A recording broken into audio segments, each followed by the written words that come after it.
तो चलिए बहुत बहुत स्वागत है दोस्तों आप सभी का हमारे YouTube चैनल पर। दोस्तों आज के इस वीडियो में बात करने वाले हैं class 11th Hindi elective chapter number first, और चैप्टर का नाम हमारा है ईदगाह। देखिए ईदगाह चैप्टर से जितने भी इंपॉर्टेंट क्वेश्चन बनेंगे हर एक क्वेश्चन को देखेंगे और समझने का प्रयास करेंगे। तो अंतरा भाग 1 जो हमारा पुस्तक है और फर्स्ट चैप्टर है जिसका नाम है ईदगाह, और इस पाठ के लेखक है मुंशी प्रेमचंद्र जी, ठीक है, जिसे हम लोग धनपत राय और नवाब राय के नाम से जानते हैं। तो पहला क्वेश्चन क्या पूछा जा रहा है कि ईदगाह पाठ के लेखक कौन है। तो देखिए दोस्तों जितने भी पाठ हैं और पाठ के लेखक आप सभी उसे याद कर लें, ठीक है, क्योंकि वहाँ से प्रश्न 1-2 नंबर में पूछ ले जाते हैं, ठीक है। तो ईदगाह पाठ के लेखक कौन है? मुंशी प्रेमचंद्र जी, ठीक है, याद रखिए। आपको 4 ऑप्शन मिलेंगे, उनमें से एक को आपको टिक मार के आना है, ठीक है। तो मुंशी प्रेमचंद्र जी आपका सही सा उत्तर हो जाएगा। चलिए देखिए दूसरा क्वेश्चन क्या पूछा जा रहा है कि ईदगाह कहानी के मुख्य पात्र हामिद की दादी का क्या नाम है। देखिए ये जो चैप्टर है ईदगाह है ना, ये इसमें 2 मेन कैरेक्टर है, एक तो हामिद और दूसरा उसकी दादी अमीना। क्या है कि एक हामिद नाम का लड़का होता है, अभाववर्ष उसमें कुछ ऐसे चेंजेज आ जाती है। देखिए हर एक बच्चों में सामान्य तौर पर देखिएगा कि ऐसे बच्चे के तौर पर रहते हैं, लेकिन अगर उसमें कुछ कमी रहे, कुछ अभाव रहे तो उसका लाइफ ही कुछ अलग होता है। तो उसी तरह से हामिद का भी लाइफ में ऐसा था कि गरीबी के कारण से वो बड़ों जैसा काम करने लगे, ठीक है। कभी कभी आप देखिएगा कुछ ऐसे बच्चे होते हैं कि जो छोटे उम्र में ही बड़े लोग के जैसे बात करते हैं, बड़े लोग जैसे काम करने लगते हैं। तो किस लिए करते हैं? वो अभाव के कारण से, कुछ कमियां के कारण से, ठीक है। तो इसी तरह ये चैप्टर है ईदगाह कहानी है, ठीक है। हामिद के बारे में बताया गया जिसकी माता और पिता दोनों ही मर गए थे, ठीक है, डेथ कर गए थे। पापा जो है वो हैजे के कारण मर गए थे और मम्मी की भी कुछ बीमारी थी उस कारण से वो मर गई थी, ठीक है। तो अमीना ही उनकी जो दादी थी वो लालन पालन जो भी उसका पोषण भरण पोषण की थी, ठीक है। तो अमीना आपका सही हो जाएगा, सही से उत्तर अमीना जो उनकी दादी थी। अगला देखिए तीसरा जो है ना, क्या पूछा जा रहा है कि हामिद को उसकी दादी मेले के लिए कितने पैसे देती है। तो जो ईद का त्यौहार था तो मेले सभी लोग जा रहे थे, तो हामिद को जो मेले घूमने के लिए पैसे दिए थे ना, वो 3 पैसे दिए थे। कितने दोस्तों? 3 पैसे। तो याद रखिए उसे 3 पैसे दिए गए थे। उसमें से क्या खरीदा तो याद है ना, तो उस 3 पैसे से अपनी दादी के लिए एक चिमटा खरीदा था। तो बहुत ही इंटरेस्टेड कहानी है, आप एक बार पढ़िए तब और भी अच्छा लगेगा। देखते हैं फोर्थ क्वेश्चन पूछा जा रहा है कि हामिद की दादी क्या काम करती थी। देखिए उनकी जो दादी थी ना वो लोगों के कपड़ा सिलने का काम करता था। तो करेक्ट आंसर आप बता सकते हैं कि वो क्या करती थी? कपड़े सिलने का काम किया करती थी। चलिए 5वां क्वेश्चन क्या पूछा गया है कि हामिद के पिता का क्या नाम था। देखिए हामिद का जो पिता था उसका नाम था आबिद, ठीक है, क्लियर। चलिए आबिद हो गया उसका पिताजी का नाम और अमीना हो गया उसका दादी का नाम। देखिए 6ठा क्वेश्चन पूछा गया है कि ईदगाह गांव से कितनी दूरी में थे, ठीक है। तो वो जो दूरी था ना वहाँ का डिफरेंस वो 3 कोस का था, ठीक है। कितने कोस का दोस्तों? 3 कोस का। तो ईदगाह और गांव का दूरी कितना था? 3 कोस का। चलिए अगला 7वां प्रश्न क्या पूछा गया है कि मोहसिन के पास कितने पैसे थे। तो मोहसिन उनका दोस्त है, उसके पास 15 पैसे थे। तो मोहसिन के पास कितने पैसे थे दोस्तों? 15 पैसे। और हामिद के पास 3 पैसे थे, याद रखिए। देखिए 8वां प्रश्न क्या पूछा गया है कि महमूद का खिलौना, ठीक है। देखिए जब भी बच्चे जब मेले गए थे तो वहाँ पे जब बच्चे मेले जाते हैं तो कुछ ना कुछ खरीदते हैं, कुछ खाते हैं, ठीक है। तो बहुत सारे खिलौने लेते हैं, बच्चे तो बच्चे होते हैं, ठीक है। तो हामिद ने क्या खरीदा था, नूरे ने क्या खरीदा था और सम्मी ने क्या खरीदा था। तो आप सभी के एग्जाम में पूछा जा सकता है। तो देखिए जो महमूद है ना, महमूद, उन्होंने एक सिपाही खरीदा था। क्या खरीदा दोस्तों? सिपाही। और जो ये हामिद है वो तो चिमटा खरीदा था।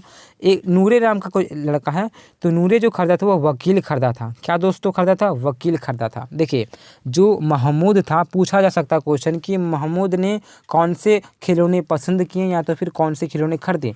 तो महमूद ने खरीदा सिपाही, ठीक है। और जो नूरे खरीदा था वो खरीदा था वकील। एक है सम्मी। देखिए दोस्तों सम्मी जो खरीदा था ना वो धोबिन खरीदा था, ठीक है। तो याद रखिए तीनों को तीनों इंपॉर्टेंट है, महमूद, सिपाही, नूरे, वकील, और जो सम्मी है वो धोबिन। और हामिद तो पता ही है अपनी दादी के लिए एक चिमटा खरीदता है जो कि 3 पैसे में। देखिए पहले जो दुकानदार है ना वो उसे 6 पैसे बताए थे, लेकिन घटा के वो 3 कर ही दिया। जैसे कि हम लोग दुकान में जाते हैं सामान्य तौर बोलते हैं ना कितना दाम है उसका, 120। दुकानदार अगर बोलते हैं 120 तो हम लोग क्या बोलते हैं कि नहीं हम लोग 90 दे पाएंगे। तो इस तरह कर से ना करके हम लोग जितना रेट फिक्स होता है उतना हम लोग ले ही लेते हैं। तो उसी तरह से 6 पैसे में उसको डन पहले बोला गया था, लास्ट में 3 पैसे में डन किया गया। ठीक है, 9वां क्वेश्चन क्या पूछा गया है कि हामिद किस चीज़ के दुकान पर जाकर रुकता है। देखिए मेले में जो घूमने गए थे सभी मित्रों के साथ, तो कुछ ना कुछ, कोई झूला झूल रहा है, कोई कुछ खा रहे हैं, कुछ कुछ ले रहे हैं। तो हामिद जो रुका था सब जाके, वो डायरेक्ट रुका लोहे की दुकान में। ठीक है, और लोहे की दुकान में जाके वो चिमटा देखा। क्यों देखा? क्योंकि देखा कि उसकी जो दादी थी ना, और जब रोटी बनाती थी हाथ उनका पूरा जल जाता था। तो हामिद के मन में एक विचार आया, तो क्यों ना मैं एक चिमटे को ले लेता हूँ ताकि जो दादी के हाथ है वो जलने से बच जाए। तो चलिए बात कर लेते हैं 10वां प्रश्न की। क्या पूछा जा रहा है कि मैं गरीब सही, ठीक है, मैं गरीब सही, किसी से कुछ मांगने तो नहीं जाता, यह कथन किसका है। देखिए ये जो कथन है वो हामिद का है। क्या कहना है कि मैं गरीब ही सही हूँ, मैं तो किसी से मांग तो नहीं रहा हूँ। तो ये कथन किनका? ये हामिद का कहना है। ठीक है, 11वां प्रश्न देखते हैं। क्या प्रश्न पूछा जाए है कि रुस्तम ए हिंद की संज्ञा किसे दी गई है। तो देखिए दोस्तों, रुस्तम ए हिंद की जो संज्ञा दी गई है ना, वो चिमटे को दिया गया है। किसे दोस्तों? चिमटे को रुस्तम ए हिंद की संज्ञा दी गई है। चलिए 12वां प्रश्न क्या पूछा जा रहा है कि हामिद की माता की मृत्यु कैसे हुई। तो देखिए दोस्तों, हामिद की जो माता है ना, उसका मृत्यु पीला, जो शरीर है ना वो पीला हो जाने के कारण उनका मृत्यु हो गया। और उन्हें क्या बोल के आशा रखा था, उनका जो दादी थी ना, उनको बोल दिया गया था कि जो तुम्हारा जो पापा है और तुम्हारा मम्मी है, ठीक है, तो पापा रुपये कमाने के लिए बाहर गए हैं और मम्मी अल्लाह के पास कुछ खिलौने यानी कि अच्छे अच्छे सामान लाने के लिए गई हैं। इस आशा में हामिद में था, उसे यही बताया गया था। उसे नहीं बताया गया था कि तुम्हारे मम्मी पापा इस दुनिया में नहीं है। ठीक है, तो उन्हें क्या बताया गया था कि उनके जो मम्मी है वो अल्लाह के पास कुछ अच्छे अच्छे सामान लाने के गए हैं और जो पापा है वो पैसे कमाने के लिए गए हैं। अब यह कि क्वेश्चन कि हामिद के पिता की मृत्यु कैसे हुई। तो देखिए हामिद का जो पिता का मृत्यु हुआ था ना, वो हैजे के कारण हुआ था। किससे? तो हैजे के कारण से। और मम्मी की मृत्यु शरीर पीला होने के कारण से। तो दोनों चीज़ आप सबको याद हो गया। चलिए 14वां प्रश्न देखते हैं। और यहाँ पे प्रश्न पूछा गया है कि हामिद के चिमटे से कौन प्रभावित होकर अपना खिलौना बदलना चाहता था। देखिए हामिद जब चिमटा खरीदा और उसमें तो जो बातचीत चल रहे थे, किसी का कहना था कि अरे यार तुम क्या खरीद लिया, किसी ने बोला तुम क्या खरीदा, तो कोई बोलता है कि मैं ये खरीदा हूँ, मैं वो खरीदा हूँ। होता है ना, बच्चे जब कि मेले में जाते हैं तो पूछते ही हैं। तो हामिद ने अपने चिमटे के विषय में बताया कि अगर मैं चिमटा पटक दूँ तो ये टूटेगा नहीं, अगर मैं इसे पानी में डाल दूँ तो इसका रंग नहीं जाएगा, लेकिन तुम्हारा खिलौना है वो टूट जाएगा, रंग चल जाएगा। तो इस प्रकार से इसकी बातों को सुन के जो प्रभावित हुई थी वो कौन हुई थी? वो सम्मी हुई थी और वो अपना खिलौना बदलना चाहते थे। ठीक है, तो आपका सम्मी करेक्ट आंसर हो जाएगा। ठीक है, हामिद के चिमटे को देख के कौन प्रभावित हुई? वो सम्मी हुई थी। और सम्मी ने क्या खरीदा था? धोबिन खरीदा था। ठीक है, चलिए 15वां प्रश्न देख लेते हैं। और 15वां प्रश्न पूछा जा रहा है कि झूला झूलने के लिए कितने पैसे देने पड़ते थे। देखिए झूला को झूलने के लिए ना 1 पैसे लगते थे। ठीक है, कितने पैसे लगते थे? 1 पैसे लगते थे। तो इस प्रकार से इंपॉर्टेंट क्वेश्चन है। इसी प्रकार से वीडियो पाने के लिए चैनल को सब्सक्राइब कर लें। जो बच्चे चैनल पर न्यू है चैनल को सब्सक्राइब कर लें। ठीक है, और मैं टेलीग्राम का लिंक और अपना इंस्टाग्राम का लिंक डिस्क्रिप्शन बॉक्स में डाल दूंगा, तो वहाँ से आप मुझे फॉलो कर सकते हो इंस्टा पे और टेलीग्राम चैनल को ज्वाइन कर जाएं। ठीक है, तो आज का आखिरी प्रश्न और अंतिम प्रश्न देखते हैं। 16वां नंबर क्या प्रश्न पूछा गया है कि प्रेमचंद्र का मूल नाम क्या है। तो देखिए प्रेमचंद्र का जो मूल नाम है वो धनपत राय।